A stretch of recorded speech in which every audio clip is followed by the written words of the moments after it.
Y'all gotta make some more noise than that.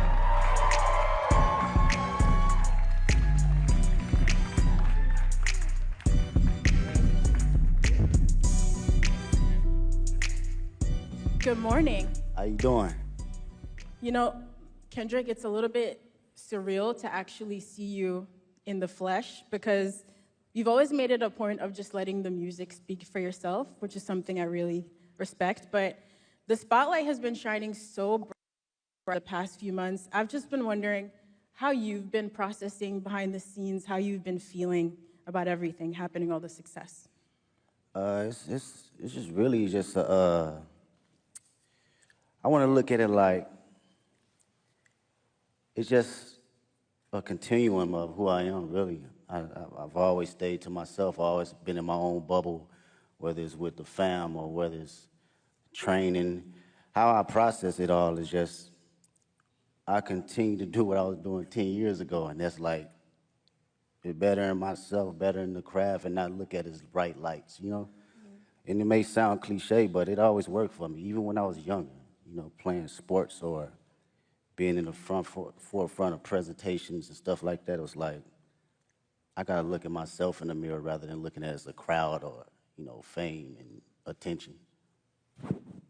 So now, early days of your career, you know, Section 80 days, even early mixtapes, and you perfecting your craft as an MC. Did you ever think we'd be at the Super Bowl with this? I wasn't thinking about no Super Bowl.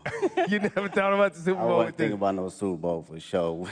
We was thinking about the best verse and how we gonna split this $5 at Church's Chicken or something like that. It wasn't no Super Bowl. Going to the studio and getting a meal. But I think, well, what I know is the passion I have now is still the passion I had then. And I think that carried on to the Super Bowl. So it was all about being present. As long as I was present in the studio and present in whatever that line was or whatever that mistake was, rapping or doing the hooks or choruses or whatnot, I was present in that moment. I felt that passion. I think being present and not actually foreseeing everything kept me in the grounded state of mind in order to be at, you know, big stages like this. I think we felt that presence and that focus in your work for the past 15 years. Like Ebro said, going all the way back to projects like Overly Dedicated. And so seeing you perform with Dr. Dre at the halftime show 3 years ago, we already felt like that was the most hip-hop, beautiful halftime show ever. And now for you to come back and be the first solo hip-hop artist to headline, how does it feel being the artist to hit that milestone? And, you know, just your thoughts on what that means about hip-hop's progression and impact over the years. But that shit, it made me think about like the grind of it. You know what I mean? A lot of people don't see like the story before the glory, man. And that shit is like shuffling out your mixtapes and, you know, going to neighborhoods and parties and performing there, hole in the wall spots. It reminds me of the essence and the core response of rap and hip hop and how far it can go. So for me, that should mean everything because it puts the culture on the forefront where it needs to be and not minimized to just a catchy song or verse. This is a true art form. So to represent it on this type of stage is like everything that I've worked for and everything that I believe in as far as the culture. Like I live and die by it. This shit done changed my whole family life, so I don't take it for granted at all as far as an art form, you know? It feels like that was a lot what this year was about too, right? Like you, I guess, you know, you took it and put it on your back and you felt like a line needed to be drawn, right? Was that, you know, was that your intent when you rolled out this year? Was like, yo, I'm drawing a line. Like, this is what it is. My intent was to always keep, I think from day one was to always keep the nature of it as a sport.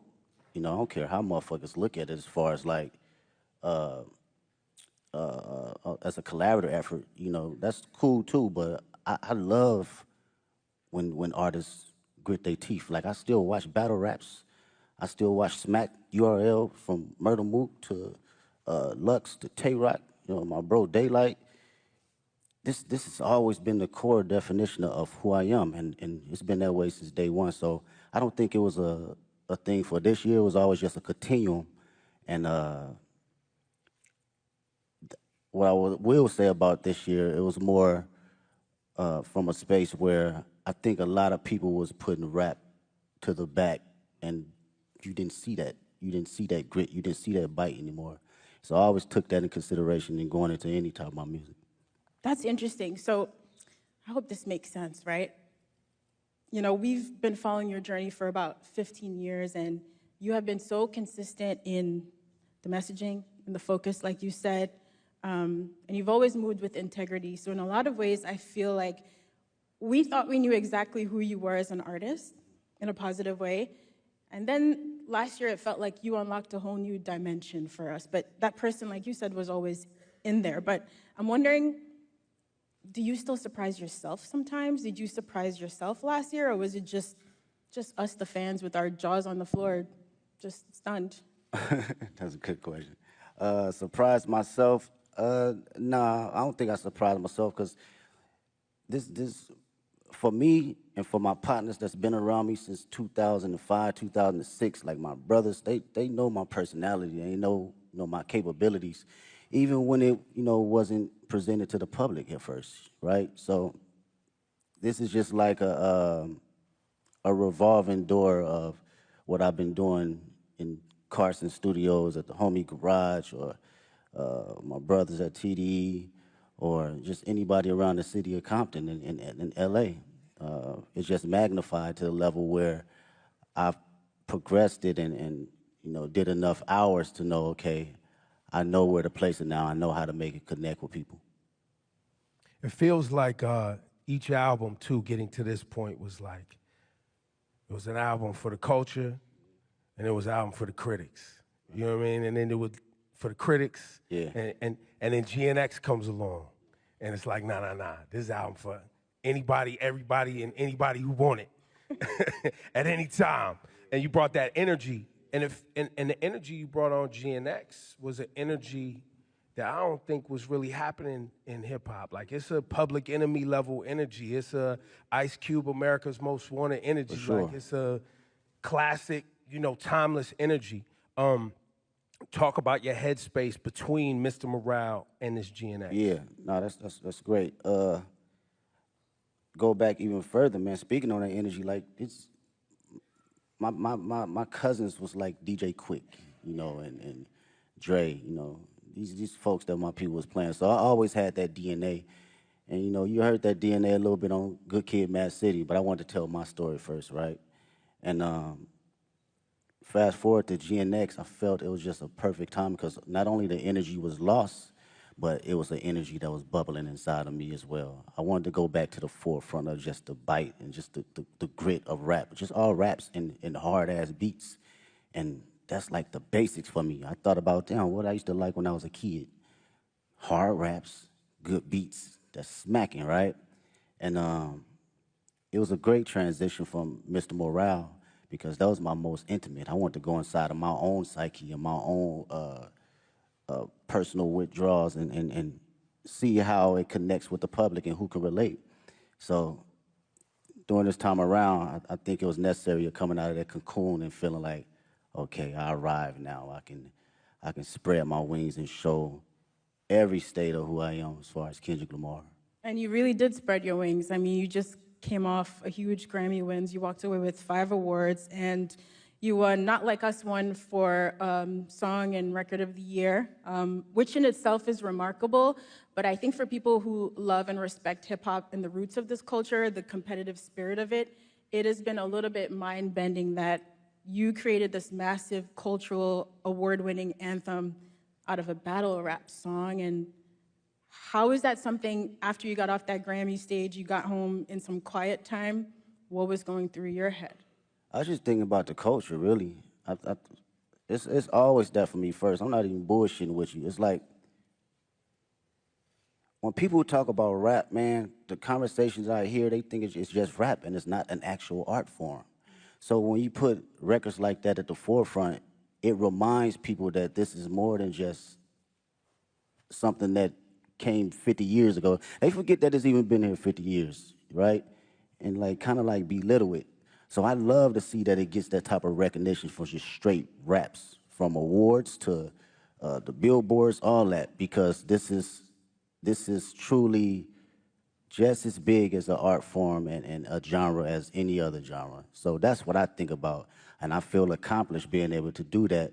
You know, whether somebody else come behind me and do it again and quadruple it, I love to see it. If that was my purpose to do that, then that's exactly what it was for that particular moment. I think people often miss the significance of that Record and Song of the Year award, because that Song of the Year award is a songwriter's award. Like, it's not just the biggest song. It's like someone wrote a song. And you as a songwriter, when you see your name up there and it's written by Kendrick, and that's it. Yeah.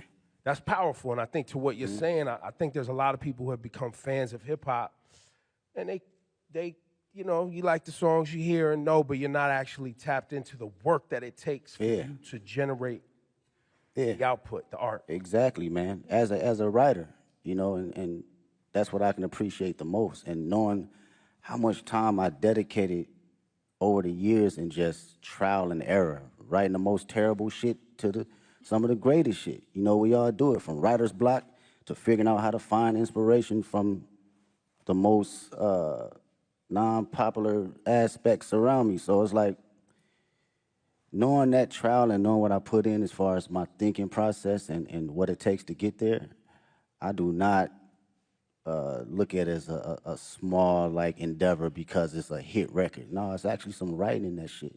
You know, whether it connect with you on a spiritual level, whether it connect with you on a comedic level, whether it connect with you just on a personal dynamic, it's still from a writer's point of view. Yeah, you are an incredible writer. There are songs on GNX like Reincarnated.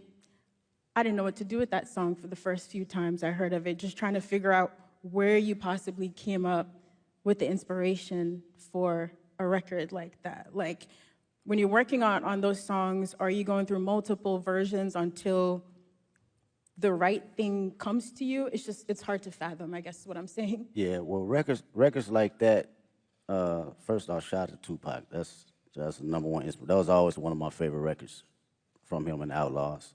With records like that, it's always going into my mind of, like, what if, right? And crafting out my what if ideas to the masses. So when I think about concepts and I think about what I actually believe and what I feel, I just go through a breakdown as if I'm reading a book, you know, and how I want people to hear this from a book sequence. So my initial process is, okay, how can I open them up to the story, and how can I drive them to the ending point to make them feel truly exactly what I'm trying to convey, whether they take their own perspective from it or they take mine. I just want you to feel it first. You know, the writing is there, now it's up to me to perform it to where you can feel it. Yo, give it up for this guy, Kendrick Lamar. Y'all too quiet, man.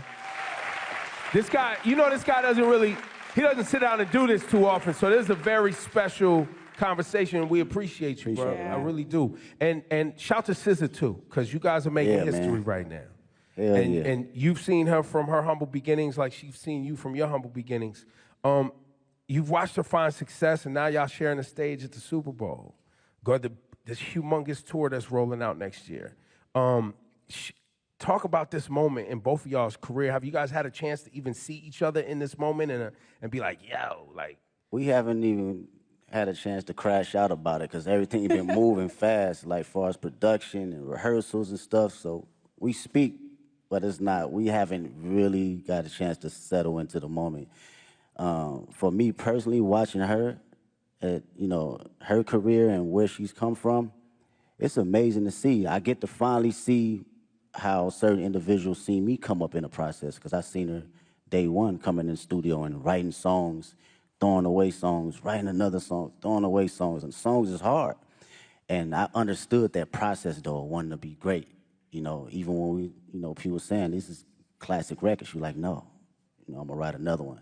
And I understood that, and I seen it, so to see it now magnified, it's like, she always had it, man. She always had it, and I'm just honored to be next to a talent. Yeah, you've both worked really hard to be here in this moment, and on Heart Part 6 is really amazing to hear you detail that journey for old and new fans, coming up through the ranks at TDE and now launching your own agency, PG Lang. So performing at the Super Bowl halftime show is very much, you know, us as fans getting to celebrate you and this beautiful musical legacy, but also now you're stepping out as an entrepreneur. What has it been like to build your own business and to also showcase some of that creativity from your agency on this platform? Oh man, I love the process. Shout out to PG Lane. Make some noise with PG Lane. Yeah, that's my team, man. It's 30 incredible individuals, 5 extraordinary executives that work day in, day out to make sure we are doing something that will long live the culture. You know, from a music standpoint, from a creative standpoint, fashion, film, books, day in, day out of just being around like-minded individuals that have different perspectives outside of just music. So through that process, it was a challenge for me, but even more a process of me enjoying, okay, different ideas and different backgrounds and how to look at things. I love it. I love it. Being on calls and, you know, formulating business ideas and ventures outside of my usual norm, it challenges me. And I can't wait to see what happens next. I know it's going to happen next. Yeah. We can. I think for the audience too, you know, and anybody watching around the world, the PG Lang thing is, you know, I think people see you as an artist and someone who makes music, but I don't know if you want to share it today, but the level of detail that you yourself, along with Dave and shout out to the whole PG Lang team, but y'all as friends that came up together, you in the edits. Like what we're gonna see on Sunday is a PG Lang production. Yes, that's all PG Lane. That is us sitting day in, day out, from the edits, the production, the stage design, the music, the sound tech. It's everything across the board, and it takes a lot of work. It takes a lot of creative individuals. I can't sit here and say it's all me, because these are people that are just as passionate and want to see us win, but also want to put out something that lives a long, long time. And with Dave's creative mind, it's just, he's insane, man. That dude is like Basquiat in so many different fashions. You know, you can clearly pick his brain about anything, and he'll give you an answer right down the middle to help you decide for yourself. So that's something I can always appreciate. Yeah, I'd say with all of your powers combined, y'all are really diabolical. Like, when you roll out the videos, all the visuals for GNX, just the way you all move strategically together, it is inspiring beyond the music. You know, just thinking about how to approach life and art in a holistic way. And so when it came down to planning for this Super Bowl now, you know, you've teased on the album coming up to New Orleans with this LA energy. How did you guys approach the show and trying to figure out how to pay tribute to the classics in your catalog with this new music in like a 13-minute set list? Yeah, it's wild. Mr. Morale's like an hour and 30-minute tour, so it's like you gotta smack the shit down all the way to 13 minutes. It's kind of wild, and it's interesting because it lets you know kind of where you at and your perspective on how you think about catalog and the music. For me, I love being present. I love being present, man. It's my favorite. It's very hard for me to live in the past. It's very hard. I respect the past wholeheartedly, but being in the now and being just locked into how I feel and the energy I have now, that's the LA energy for me. That's something that I want to carry over to New Orleans and for the world to see. This is me, this is Kendrick Lamar, 37 years old, and I still feel like I'm elevating. I'm still on the journey though, you know? And I want that energy to, you know, ooze out into the televisions and to the people that's in that building.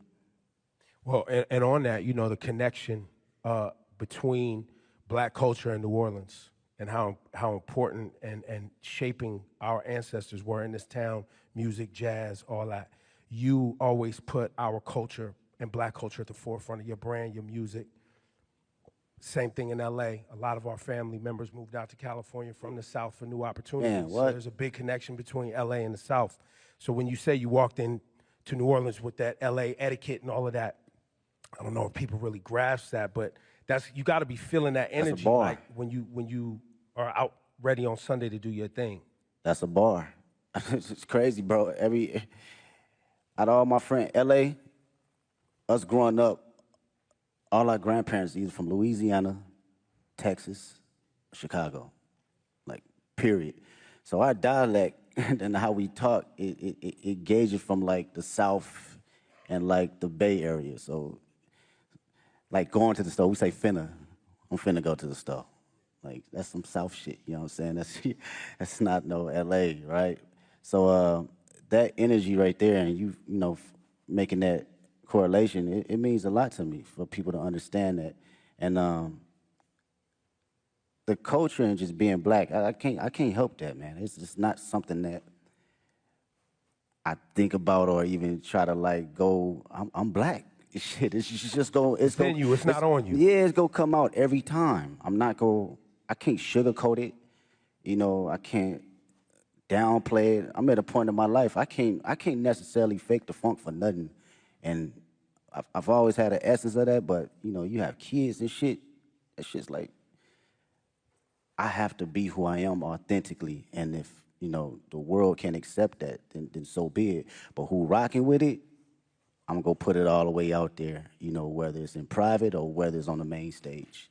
Yeah, I don't think a lot of people and a lot of artists stand in themselves as authentically as you have. And I think one of the questions we've all been wrestling with over the past few months, watching you and the way you've moved, is really what is the role of an artist? And I think lots of people have very different definitions, but young Kendrick, again, back to overly dedicated and Section 80 mixtape Kendrick, and GNX Kendrick, Super Bowl, Grammys Kendrick, has your idea of what the role of an artist is, you as an artist, has that ever changed? I don't think I knew exactly what my role was early on. I had maybe clues of it, but now today I can truly say it's to express myself and express things that people can necessarily say on the daily, and for them to actually relate to, and come from the most vulnerable place where people can actually feel it. I think that is, for me, that's the role for me as an artist. I don't give a fuck what place it come from. I could be the most angry person on the record. You gonna feel that shit that day if you woke up and you felt that. You wanna smile, you gonna feel it, because I'm gonna make sure I'm present that particular time in the studio, in the booth, that I feel happy and I feel energized, and I feel, you know, if I feel frustrated, you gonna feel it. And to carry that as an inspiration for people that's listening that may not have a voice, that, you know, I've grew up with cats, still to this day can't have a conversation. The most meanest, you know, aggressive individuals, but they can't even look you in the eye and express themselves the way they want to. So they resort to other things. And when I think about that, and I know that I have the tools necessary to communicate myself properly and effectively, I gotta do it for them. I gotta make records like Reincarnated. I gotta make records like Man in the Garden. I have to, because they feel that way, but they cannot project it. And when they hear somebody actually giving them affirmations, it allows them to speak more freely and be open, because again, I come from the same place they come from. Wow, Kendrick, we might not see you outside again soon after Super Bowl. I know, of course, you have the GNX tour. Listen, I know you also don't love doing interviews, but we are grateful. We're so grateful for all the music and the moments that you've given us over 15 years. And in the last year, your presence and your focus, it is noted. So thank you. We really appreciate it. Thanks for taking our Thanks for questions. fighting for hip hop, man. Oh, for sure. Thank you for fighting for hip hop. It is really appreciated. Appreciate y'all. And now, we do have some questions kids that are gonna ask from our questions. kid But report. I got one more thing for you, Kendrick. Before we go to our friend here, Hayes Adler. What should people expect to see and understand about Sunday's performance? Storytelling. I think I've always been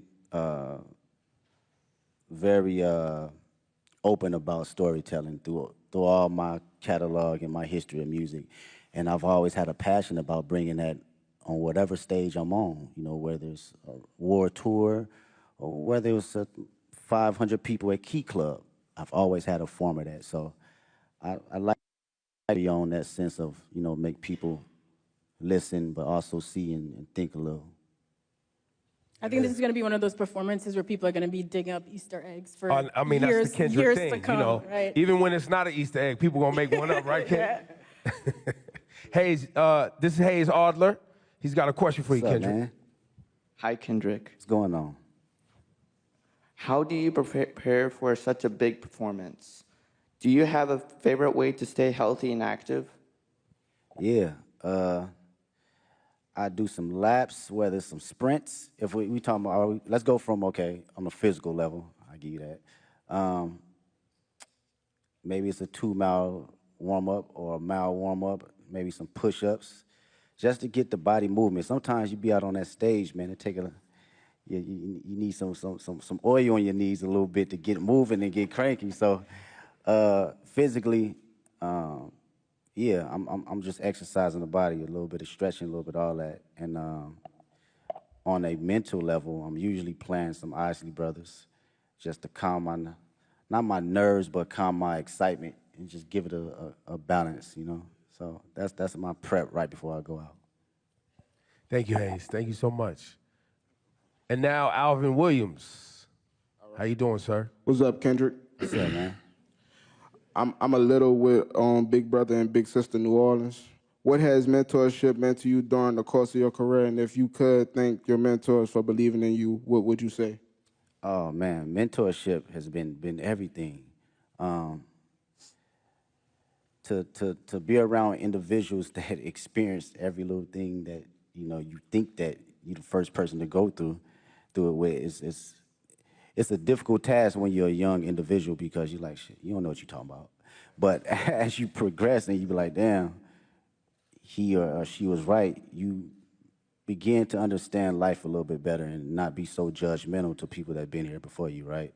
The greatest thing I would say mentors, a couple mentors that given me was like affirmation and to always give myself space to believe in who I am, even when I wasn't feeling it, right? You can accomplish so many small things or big things and you still can fall in a slump where you doubt yourself. And even though these mentors haven't seen the spaces and been in the places I've been in, it was always time to allow me to share exactly who I am or how they see me and what I'm capable to give to the world. And I think that goes a long way, you know, from people in the highest places and the lowest places. We all need them. All right, thank you. Thank you. Thanks, Alvin. And we have one more question from young Dylan. What's up, Mr. Kendrick Lamar? There you go. Yes, sir. That's an artist right there. Yes, sir. It's a truly honor to meet you. And my question I have for you is, what advice could you give to kids about not being like anyone else? And how could they stay authentic while pursuing your path? It's a great question. They said the number one thing people feel in a room, you know, over love and over fear is being authentic.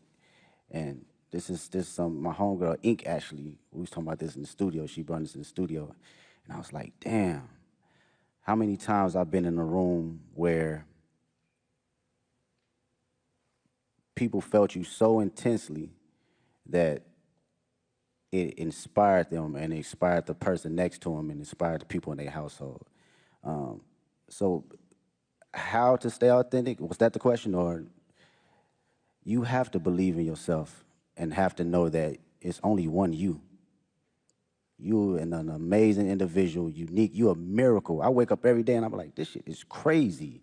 Not crazy from a standpoint of being a celebrity, crazy, just life. It's just wild. When you really sit down and just think about it and just bug out on some wild it's wild. And to know that you are in this existence and in this world, visual is only you, you have to know that you got to carry that authentic nature of allowing yourself to say, this is who I am, this is how people are going to see me and also going to respect me, and it's going to inspire people to have truth, because when everyone's authentic, what comes out of that is true love.